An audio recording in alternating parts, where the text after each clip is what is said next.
Okay, I'm from DC. I know my players. Okay. Good. Make sure. Oh man. You paying attention.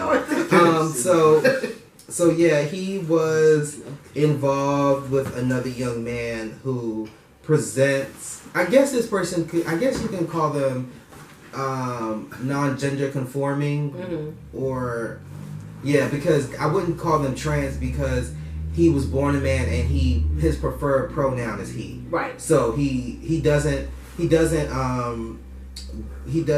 identify as a woman. He identifies as a man, but he does prefer to wear his hair just like yours, long, bone, straight, middle part, and women's clothing most of the time. And so they have been dealing with each other for some time. And I don't know how the word got out there, but the word got out there. And next thing you know, this young man was being harassed and had death threats by Dwight Howard's husband. Pastor. The pastor. Yeah. Yes. Whoa. Yes. This is how messy. Whoa. Wait a minute. So it is getting messy. This is how. Okay. So the pastor was calling and from a block number, but it's 2018. There's apps. So the young man downloaded an app to find out the number, unmasked the number, put it out there, even the voicemails and everything. Yeah. So that that harassment that he started to receive caused him to. That triggered him rather to put out the whole put it all out there, saying this is what it was. He actually is a bottom and he likes to be penetrated, and we've been dealing with each other for some time. He was my boyfriend, and here's voice recordings of his pastor calling me saying that he's going to kill me. And the pastor? Yeah, the pastor said, "I know where you at. I will send people." But the pastor do the pastor and him have a relationship? I guess they have like a spiritual relationship or something. I don't know. But what I think the pastor is going so far putting himself out there like that, like it seems like it's more than spiritual. They might have a relationship. Think about it. These pastors nowadays is all about the money. So if your number one contributor, the person, you know what I'm saying, this millionaire that's putting 10% into your church. Is giving you this problem. You're going to protect your product. Yeah, you're going to do whatever you can do to protect that money from coming in. So that's, in my mind, that's why the pastor jumped in it. But all in all, whatever the case may be, I think there's a lot of, I see the wrong on both sides. First of all, this has caused a lot of people to show their homophobia and transphobia. Yeah. A lot of people, I'm very disappointed and I'm mortified at what I've been reading. Like, reading the comments from some people, just the ignorant. Like, it's one thing to say a joke, but the ignorance and the hate that's fueled behind what people are saying, it is disgusting to read. That's that. Then we got the other side, which is it okay to out somebody like that? Is it okay? Like, a lot of people are doing this. It's cool to expose people nowadays. It's cool. Like, people want to go viral by doing it. They get the likes. They become famous. Now, this young man has written a book called Industry Ho, where he goes basically like a Superhead, Corinne Steffens type of book. Right. So a lot of people are not really believing that he has credibility because of his past. But I've seen the receipts, and the receipts are very valid. But I think that this just goes to show when you are in a heightened emotional state, like when you're really angry or you're really sad, it's best to not get on social media at all. Because they could be your worst enemy. Yeah. I mean, I've been there. And I'm not perfect. I still make mistakes sometimes. Sometimes I still spaz out. I was this close. I was this close to really going in on this girl the other day. But I went on, like, you know how people like put out first of all, she created a fake post that so she can go viral. She claims to be a YouTuber. What? I went on her page. She only had one YouTube video. And I'm just like, she's not even worth it. Right. Like, you know what I'm saying? Like, No. I'm not about to argue with trash. I'm just not about to do it. Right. And, I had to check myself. But I think that people need to really check their emotions, take a break when you're going through stuff like that. Right. And it's crazy that this person is getting these threats, and it's just absolutely ridiculous on both sides. So that's just my thoughts on that. Yeah. Damn. Listen, I'm living my best life. But you know what? And it's sad. Back and forth with you niggas. That's how I feel about it. He can't, like, it doesn't affect me at all, so why do I care? But I think it's sad, the world that we live in, that all of this wouldn't be an issue if that was a woman. Y'all realize that? Like, if it was just a girl that he was messing with, we wouldn't be talking about him. I mean, a lot of people... Well, they would talk about him. No, I was going to say, it was certain athletes that a groupie chick put him on blast, took pictures of him while they was asleep.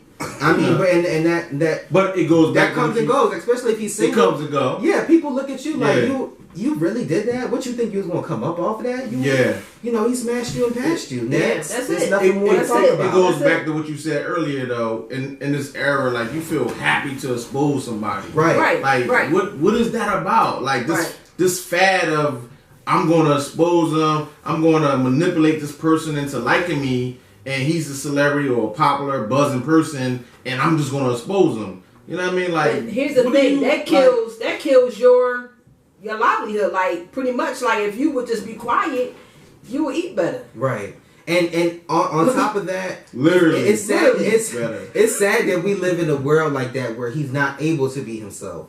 I mean, because I do genuinely believe that he, plays on both sides after seeing the. Wait a minute, you saying you don't think that in today's society he can't live both? He cannot, as an NBA player.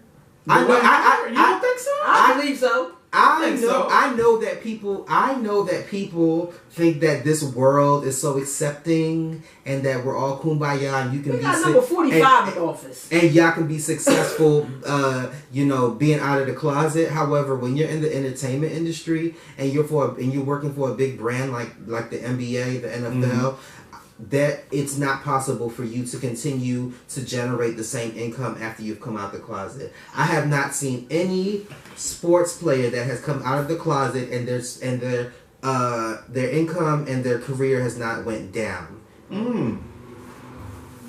That's something I gotta research.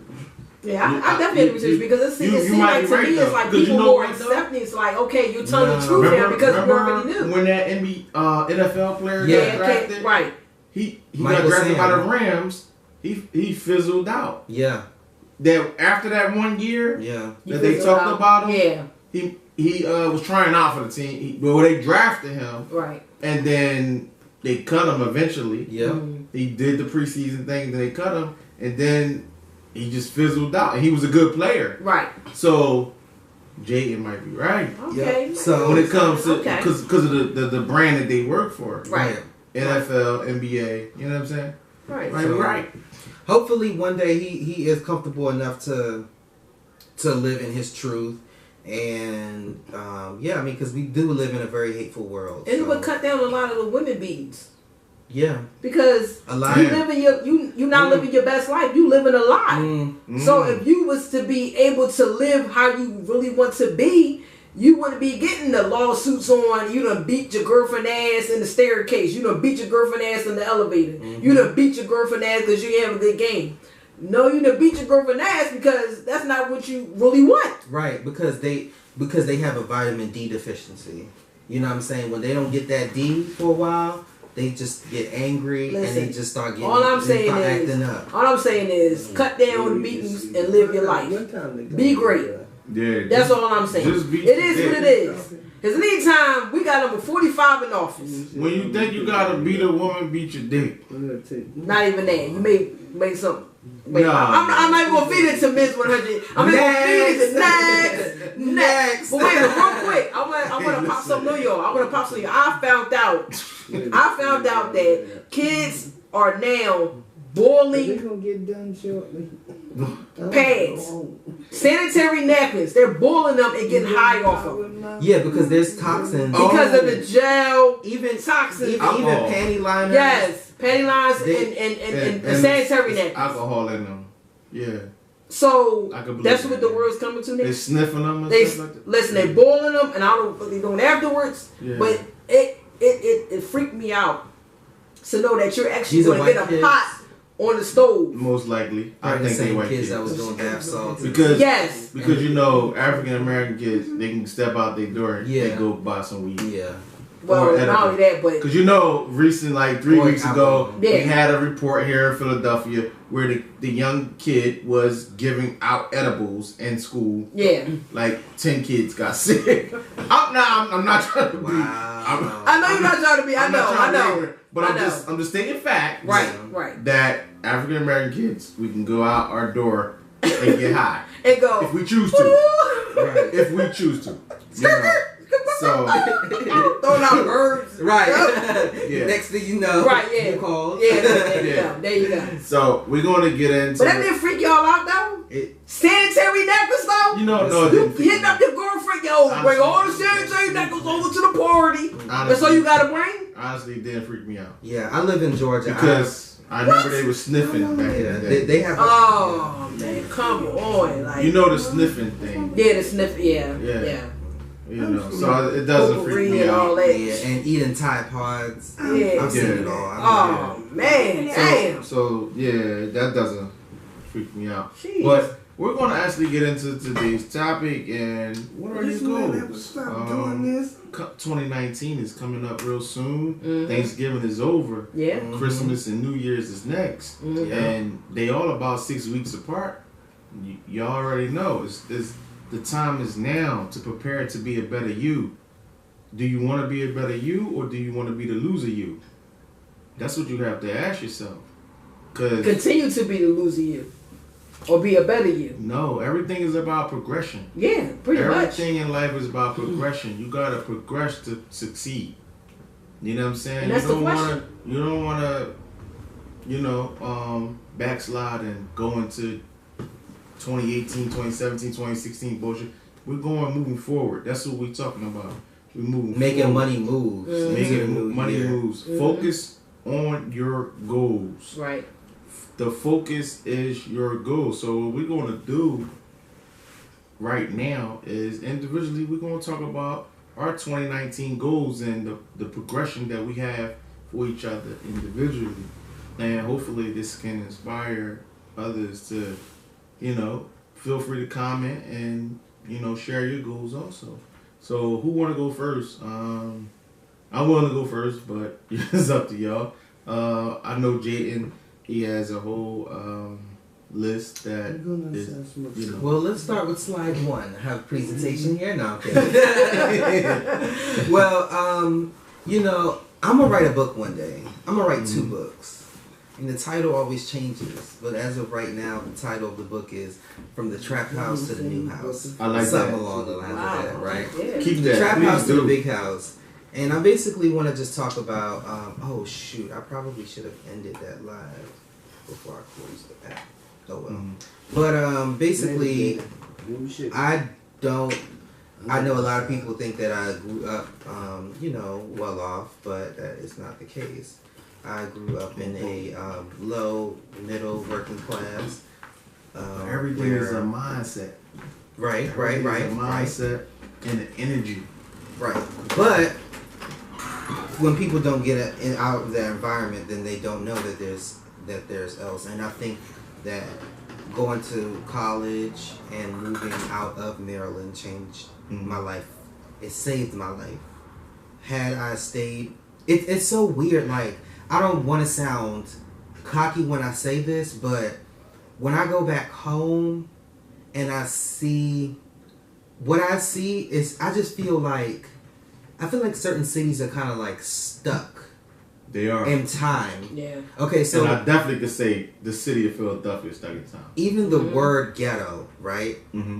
Ghettos, we were talking about it earlier. Ghettos were originally where they threw the Jews out. The Jews that they didn't care about. They just lived in these trash ass neighborhoods, and then the Jews built themselves up, and then I guess they moved into better communities, and then the next marginalized group, which was the blacks, moved in, and then we just never like we just never worked together to get out and fix the whole thing. Because of that condition. The ghetto, right. Yeah. So, a lot of people that I come across, I just think that they don't have the right financial. I just feel like people don't have financial goals, and I think that is people just live life. You know, they get paid and then they pay what they can.